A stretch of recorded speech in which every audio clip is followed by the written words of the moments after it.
Daphné, pour Angelaine, tape ça pour Selfies, tape ça pour Pierre Ronald, tape ça pour Nathalie. Nathalie tape nous li men lop sou li, pour demander grâce pour Paula, grâce pour Malou, grâce pour Daphné, grâce pour Angelaine, grâce pour Selfies, grâce pour Pierre Ronald, grâce pour Nathalie. Ça c'est tape grâce, n'a demandé grâce pour ni pour maman Paula, ni pour papa Paula, ni pour maman Malou, ni pour papa Malou, ni pour maman Daphné, ni pour papa Daphné. Ni pour maman Angelaine, ni pour papa Angelaine, ni pour maman Selfies, ni pour papa Selfies, ni pour maman Pierre Ronald, ni pour papa Pierre Ronald, ni pour maman Nathalie, ni pour papa Nathalie. Nous demandons grâce à la Guinée. Depuis dans Guinée, nous demandons grâce. Droite parallèle, point de jonction. Ça ne voulait pas dire que nous ne pouvons pas rencontrer, mais nous pouvons rencontrer quand même. Voilà ce qu'un sage du Nanchon Rada m'a dit un jour. Et grande est sa sagesse, et il avait raison. Il avait raison. Mais on peut se rencontrer quand même, donc je vais continuer en français. Alors la vidéo que vous avez vue, c'est une vidéo qui m'a été envoyée après, qui a été publiée après, en réponse à quelque chose que j'affirmais il y a à peu près 7 ans, 6-7 ans. Je suis très patient. Je suis très très patient.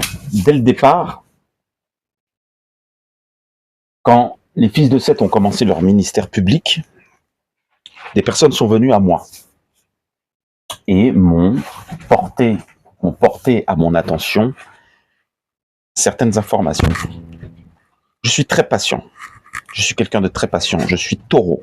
Je suis vénusien. Je suis très lent. J'ai une forme de lenteur. Et donc, j'ai pris la décision, bien que voyant des entités, des égrégores qui appartenaient au champ démoniaque à l'intérieur de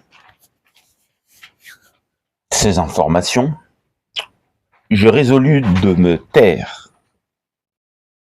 d'ouvrir les yeux, d'ouvrir les oreilles et de recevoir.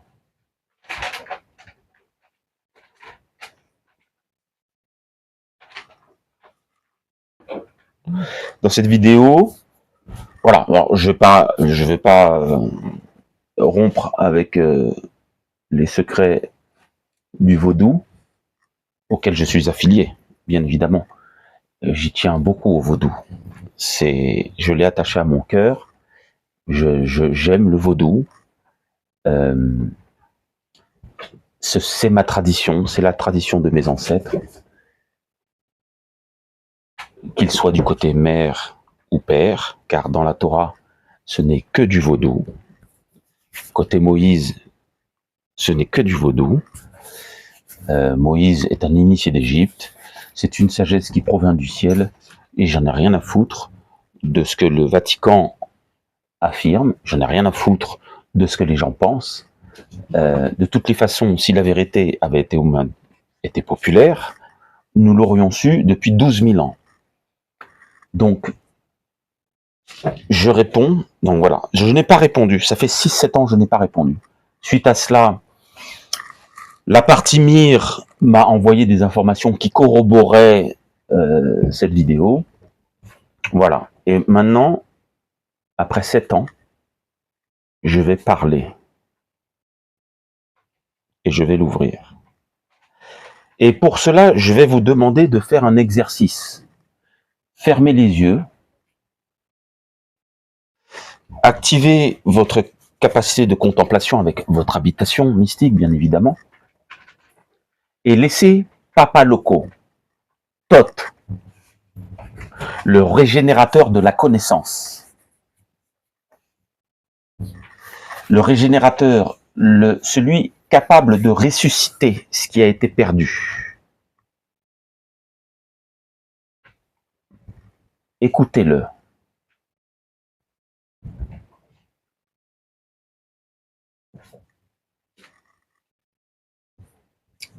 La Djakout C'est vraiment très, très, très astucieux.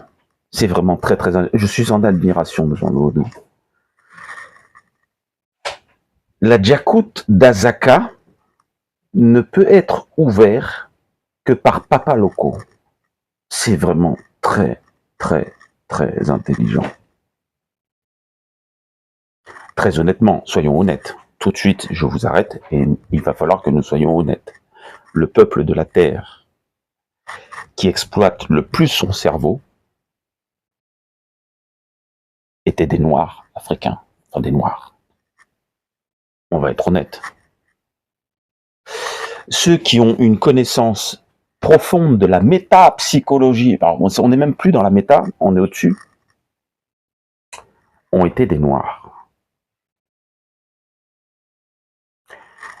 Et le voyant, les autres peuples, le voyant, surtout les hommes blancs, le sachant, en ayant redécouvert les preuves, ils ont d'un côté caché que ces Noirs-là étaient très intelligents, ils les ont fait passer pour des bêtes, des imbéciles, mais eux, de l'autre côté, de manière cachée, ils recherchent avidement ce que savaient ces hommes. Ils ont découvert un fragment, ils l'ont exploité, et c'est pourquoi, à Paris, vous retrouvez des symboles égyptiens partout dans Paris, de l'obélisque de la Concorde, en passant par les pyramides du Louvre. Dans l'horloge, ils se font appeler Memphis et Misraïm, et j'en passe.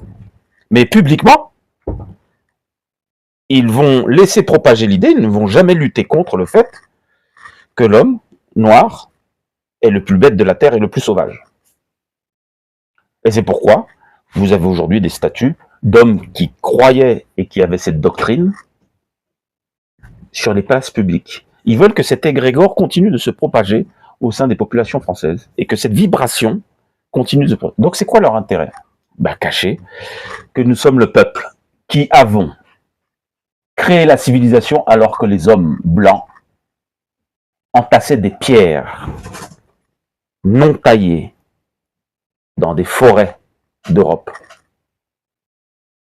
et étaient incapables de rassembler des hommes pour un projet commun et en plus non matériel mais spirituel. C'est facile de rassembler des hommes sous un projet matériel. Très très facile. C'est très compliqué. Il faut une sagesse hors norme pour rassembler les hommes, des humains, autour d'un projet spirituel et les élever un par un pour atteindre cet objectif. Et nous sommes les premiers à l'avoir fait et personne n'a réussi à le faire après nous. Donc il est tout à fait normal puisque les descendants de Cam, suite au stratagème de Noé, c'est Cam qui recevra l'or d'Adam avec sa malédiction, qui, je le rappelle, n'est pas le fait d'avoir une couleur foncée de peau. Tout ça, c'est pour les ignorants et les vaticanistes. Vous voyez, on est toujours dans l'idée de propager qu'il y a quelque chose avec l'homme noir. Voilà, on est non. L'or d'Adam, s'il est frappé d'une malédiction, c'est tout simplement parce que s'il est mal exécuté, s'il n'est pas savamment exécuté, Abessitibod frappe à la porte. Et ceci, cette vidéo, je suis en désaccord profond avec. Je suis en désaccord profond avec cette vidéo. Donc Rada, c'est là que nos chemins se séparent. Tu as été gardien d'une tradition. Très bien. Je le respecte profondément. Tu avais des objectifs. Tu gardais la Djakout d'Azaka. Très bien. Mais reste dans ton rôle. Une fois que la Djakout a été ouverte par Thoth, tu dois te taire. Tu dois te taire. Parce que ce qui doit être ressuscité au temps et aux époques que le père, que la mère-père a placé sous son pouvoir, doit être ressuscité. Je te rappelle que tu es sous une alliance avec le ciel, comme les Hébreux. Sauf que l'alliance avec le ciel des Hébreux est publique, mais la tienne est privée. Enfin, privée, semi-publique, on va dire, puisque vous êtes tous au courant. Mais tu es sous une alliance avec le ciel. La même type d'alliance que les Hébreux, couronnés par les séraphins. Tu as rempli ton rôle de gardien parfaitement, tu as fait ce que tu as pu. Aujourd'hui, je prends le relais et je suis en désaccord avec toi. Marassa 3 l'Égypte, Marassa, tu as fait fausse route, je t'en veux pas. C'est normal. Pourquoi la prêtrise abandonne l'Égypte? Fermez les yeux et écoutez. Premièrement, Melchisédek, quand il accompagne les Égyptiens et leur apprend les travaux de Lord Adam, il sait pertinemment que tôt ou tard, ces travaux conduiront à ce qu'Abécétibode chevauche les âmes des descendants de Cam. Il le sait pertinemment. Mais il ne sait pas quand. Il sait que ça viendra, mais il ne sait pas quand. Dit autrement, Melchisédek, vous remettez Lord Adam à quelqu'un, il est évident que tôt ou tard, Abécétibode prendra le pouvoir. Première chose. Mais il n'empêche que des choses doivent être faites. Donc le risque est à prendre. Première chose. À l'époque d'Abraham,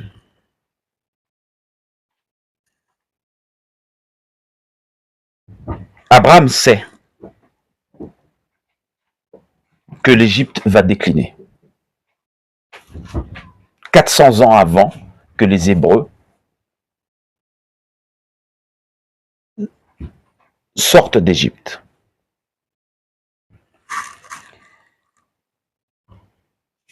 À ce moment-là, Abécétibode est à son apogée de sa toute-puissance, le fils de Bélial, ce démon puissant.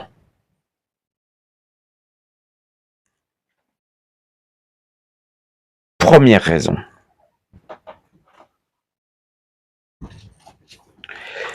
Et les prêtres égyptiens comprendront à cette époque-là. Les prêtres égyptiens comprendront à ce moment-là la jurisprudence. Ils ont fait les choses de bonne foi, avec beaucoup de volonté, etc. Et nous voulions, nous les serments d'Adam, nous voulions que des hommes expérimentent et voient qu'on fasse passer Abécétibode de ce côté. C'était l'objectif. Et ce fut le cas. C'est la jurisprudence Abécétibode, dienne, on va dire. Vous prenez des hommes, vous leur donnez une sagesse. Ils développent leur psychologie. Ils construisent une civilisation. Ils améliorent leur existence par la technique, le savoir. À un moment donné ou à un autre, l'écriture, les arts, etc., à un moment donné ou à un autre, plusieurs générations après, Abécétibode les gouvernera. Nous le savons. Nous avons une connaissance subtile du monde démoniaque. Donc, dit autrement, quand les Templiers font les travaux de Salomon, nous savons que tôt ou tard, Abécétibode prendra le pouvoir sur les communautés humaines.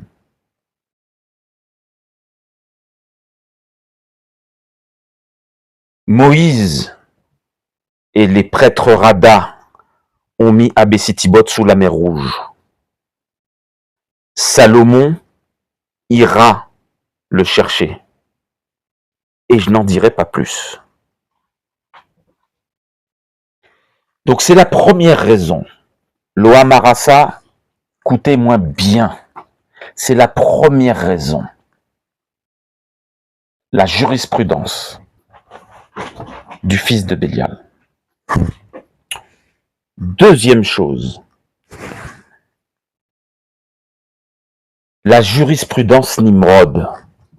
Après le déluge, Nimrod sera un puissant chasseur en opposition avec le Créateur du ciel et de la terre. Vous ne comprenez pas cette phrase. Vous ne la contemplez pas. Vous ne pouvez pas la comprendre.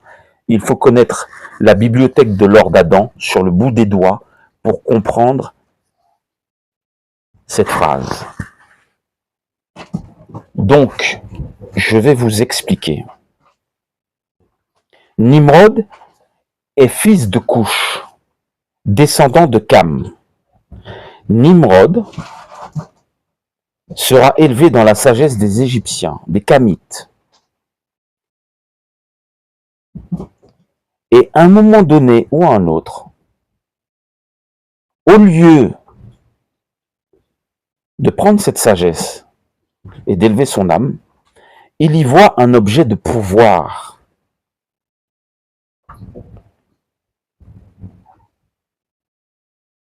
Il ira en Israël. J'ai visité la citadelle de Nimrod alors qu'il était jeune.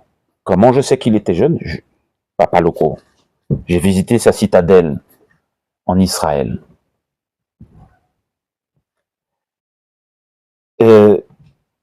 Il vivait en Afrique de l'Est. Il se retrouve en Israël. Il construit une citadelle. Il reste là quelque temps. Ensuite, il ira vers l'Est et s'arrêtera en Irak. Et il mettra son siège en Irak. Et c'est là que les problèmes commencent. C'est là qu'apparaissent sur Terre des forces infernales et que le bal des vampires commence. Nimrod est descendant de Cam, c'est un Égyptien. Des dieux sortiront de terre.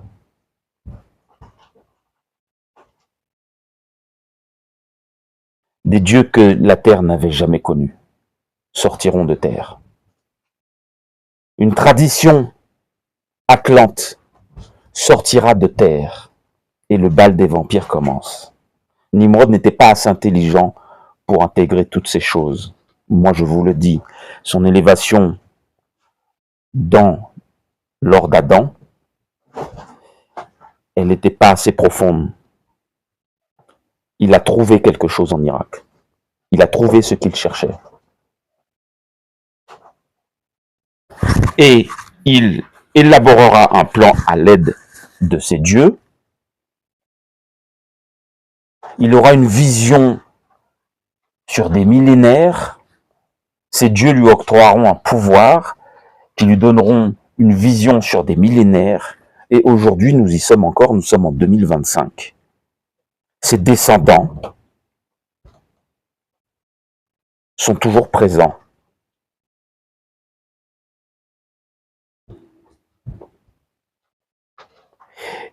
Ils tirent leur pouvoir de leur Dieu et du livre qu'ils ont ouvert. Jurisprudence Nimrod. Mais Nimrod,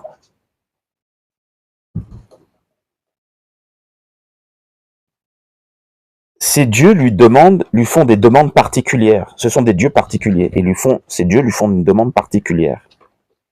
Et un de leurs dieux leur demande de défaire tous les travaux des fils de la lumière. Donc pendant que l'Égypte est en train d'élever l'âme de son peuple, les Babyloniens, les Assyriens, les Cananéens, qui sont tous de la même filiation spirituelle, jetteront leur regard vers l'Égypte avec la même animosité. Infiltrer le pouvoir égyptien.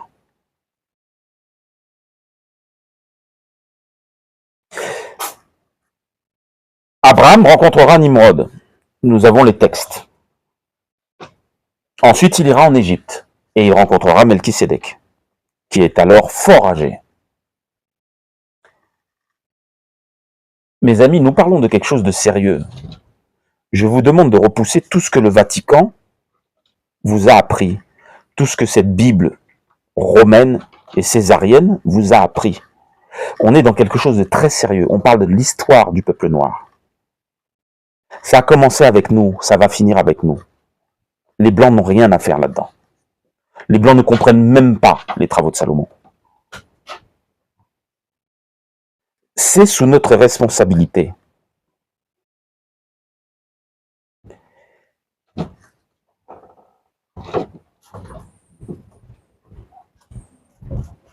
Nimrod veut défaire. C'est la clé. Je vous donne une clé. Nimrod veut défaire tous les travaux de l'or d'Adam. Tous. Il sait qu'Israël est une terre où ils doivent se passer, parce qu'ils ont une lucidité spirituelle. Leur Dieu leur octroie certains pouvoirs. Ils ont une lucidité spirituelle. Ils sont plus forts que Veritas. Moi, je vous le dis aujourd'hui, en 2025, avec l'opération Q militaire mondiale. Ils sont plus faibles, ils sont plus forts. Ils savent, les Babyloniens savent, que seul moi peut les détruire à tout jamais. Ils le savent pertinemment. Ils savent que je peux désenvoûter tout ce qu'ils ont envoûté. Il n'y en a qu'un qui peut rentrer dans leur putain de livre de merde, qui fait que vous connaissez la Terre telle que nous la connaissons aujourd'hui, et défaire point par point tout ce qu'ils ont manigancé. Ils s'amusent de Veritas. Ils font porter à Veritas ce qu'ils ont envie de faire. Et Veritas ne s'en aperçoit pas. Moi, je m'en suis aperçu il y a déjà plus de 5 ans déjà. J'ai compris que les dieux babyloniens sont très subtils. Et ils font porter à leurs ennemis ce qu'ils ont envie de faire. Et je me demande même si la partie d'échecs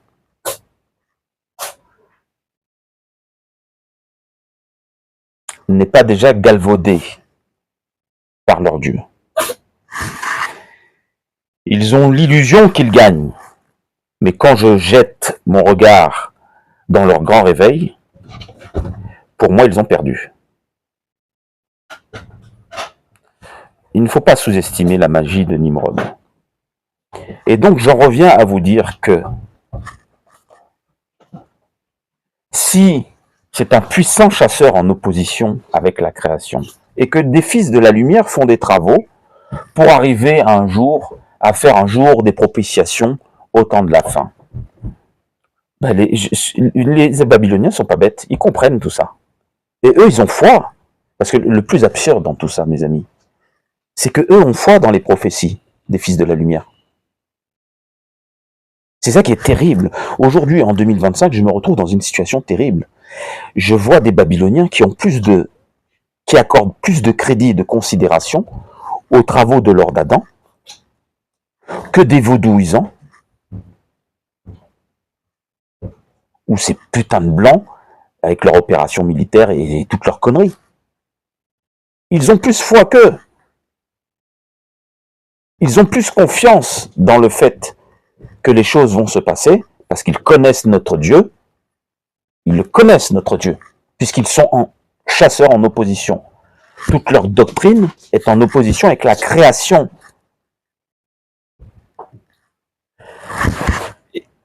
Impérativement, ils connaissent absolument notre Dieu. Et ils savent que notre Dieu est puissant, puisqu'ils ont la jurisprudence de Daniel, ils ont la jurisprudence de Salomon. Ils savent que Salomon les a obligés à adorer un Dieu que leurs pères n'ont pas connu. Ils le savent. Et ils font avec. Ils sont assez véloces pour cela. Donc, qu'est-ce qu'ils ont fait? Ils ont infiltré l'Égypte, comme ils savent si bien le faire. Ils étaient en Khazarie. Les Russes les pourchassent. À peine un siècle après, ils prennent la monarchie d'Angleterre. Comment vous expliquez ça? Leurs dieux sont puissants et leur offrent un pouvoir temporel rapide. Eh ben, ils ont réussi. Les Égyptiens, certains radars, regardent cela et comprennent que le temps est arrivé. Le temps du déclin de la civilisation égyptienne est arrivé. Et vous connaissez la suite puisqu'elle est dans la Bible. Lorsque les Hébreux s'en vont d'Égypte, ils doivent prendre Israël. Mais apparemment, quelqu'un était au courant déjà. Qui? Les Cananéens, des Babyloniens. Des Babyloniens. Quand Moïse sait qu'il y a des Babyloniens, et donc il dit à Josué, tu devras faire la guerre. C'est pas une guerre, c'est une guerre sainte. Pas comme vous pouvez la comprendre, puisque vous n'avez plus les clés de compréhension de la Bible. Non, il y a des Babyloniens qui sont chargés de rester là et d'empêcher les Hébreux de prendre Israël. Les dieux babyloniens leur demandent. J'ai pas besoin de l'archéologie, j'en ai rien à foutre. J'en ai rien à foutre de l'archéologie. J'en ai rien à foutre des scientifiques. Vous comprenez? Je n'attends pas à ce que des scientifiques corroborent mes propos. Je m'en fous. Il y a des Babyloniens avec leurs dieux qui sont là et qui empêcheront Moïse. Vous connaissez la suite. Israël deviendra Israël. Aujourd'hui, que constatons-nous? La déclaration de Balfour.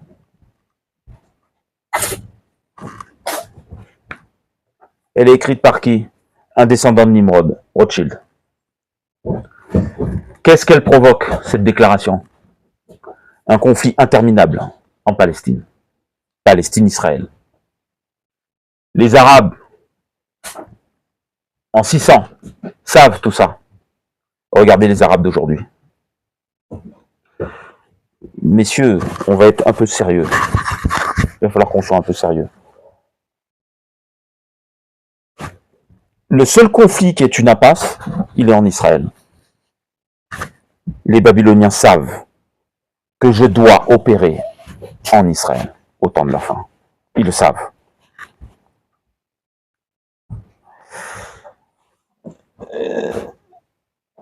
Tout a déjà été fait. Les Arabes, normalement, sont au courant. Les Ismaélites, devrais-je dire, sont au courant. Ces Templiers à la noix, normalement, sont au courant.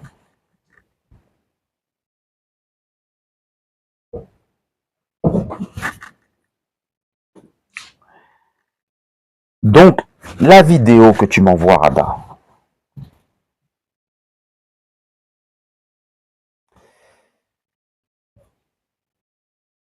je l'interprète et je te pardonne, puisque tout ce que tu aurais dû savoir est parti avec Moïse.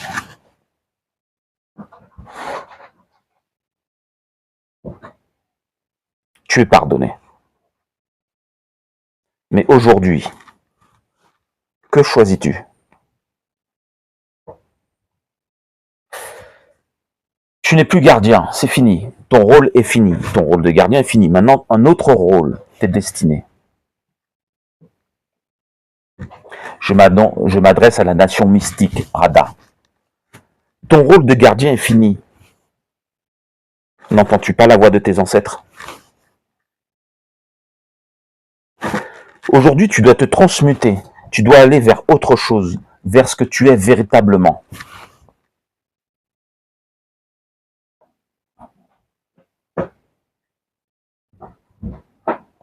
C'est fini. Nous sommes au temps de la fin, au temps du jugement. Quel choix feras-tu?